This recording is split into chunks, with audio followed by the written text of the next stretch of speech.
My name is Victor Guzman, and I'm a 9/11 survivor.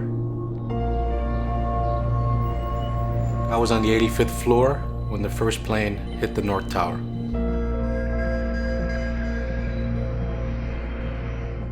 Since 9/11, my life has never been the same. It's actually better.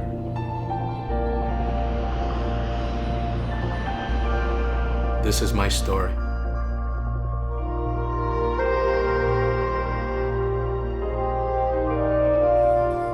I remember the sky was perfectly blue.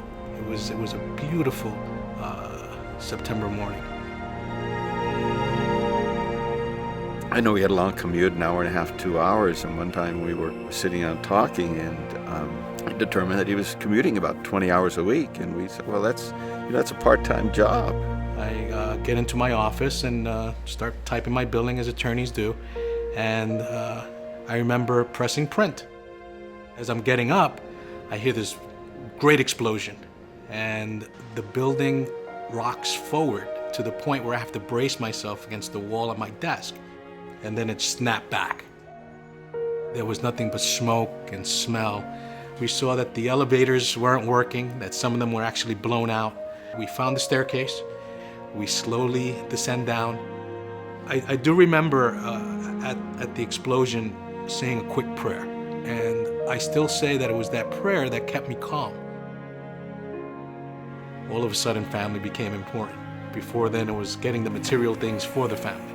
That was one of the reasons why I went to work at the Trade Center. I was gonna make much more money.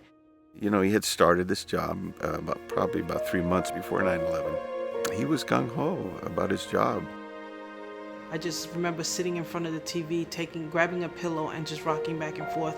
And as I was doing that, I remember distinctly thinking to myself that he had kissed me goodbye that morning, and that was really odd for him to wake me up to just kiss me goodbye. And then I was so thrilled that we said goodbye in good terms. I mean, at that point, I wasn't sure what was gonna happen. We finally get out, and as I started running, I hear a loud crunching of glass and metal. And when I turn around, I see that tower that I just a few minutes before running out of starts coming down. The faster I ran, the closer that plume of smoke was coming. And all of a sudden, that plume of smoke just overcomes us. And I was just at Pace University. I remember I'm still shaking, and I go in, and at that point, I hear the North Tower come down. And I remember just my knees buckling, and I just fell into the chair. I put my hands in my face, and I'm like, the first question was, why me? Why did I survive? And then the next thought was, I was in that building that just collapsed.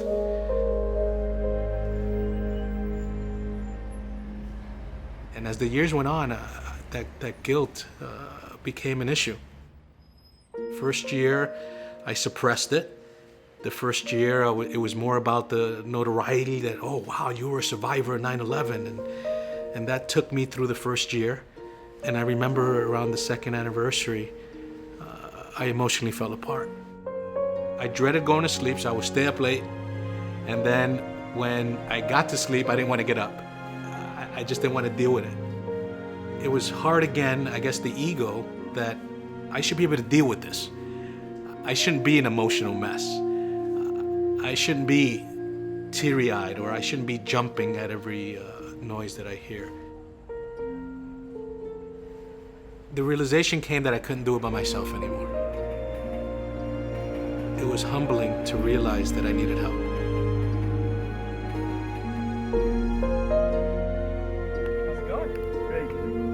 The bishop, he would always talk to Victor and give him a hug and ask him, Victor, are you okay? He became another father figure. I remember him always putting his arm around me, and how I needed that. How I needed someone else to realize that I was in pain.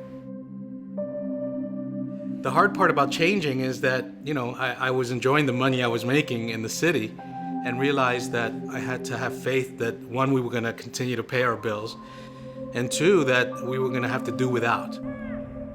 I wanted a job that I was allowed to come home early. I took a job in Newburgh, which is about 30 minutes from where we live, and the difference it made, that I was able to go to a baseball game, that I was able, my daughter was on the soccer team, and just those little things that weren't important before became the focus. Scripture study, let's go. John? One thing that we were lacking in, because I wasn't around, is sitting together as a family and reading the scriptures.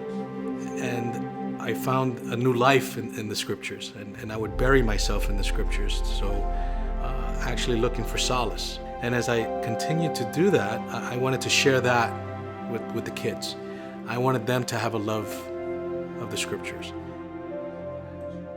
What I saw through Christ's life was that he was the healer. He was going to make me whole for the sacrifices that he went through.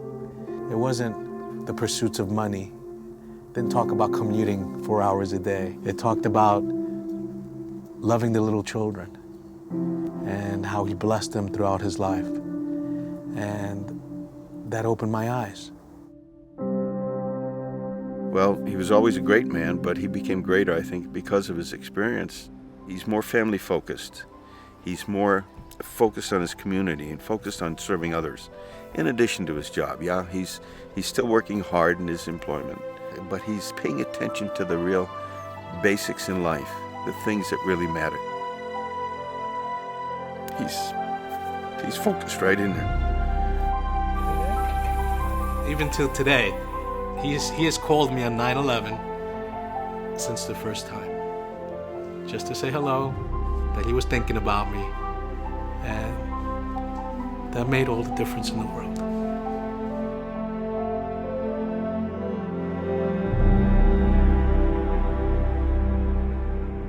After 9/11, some have said there is no God.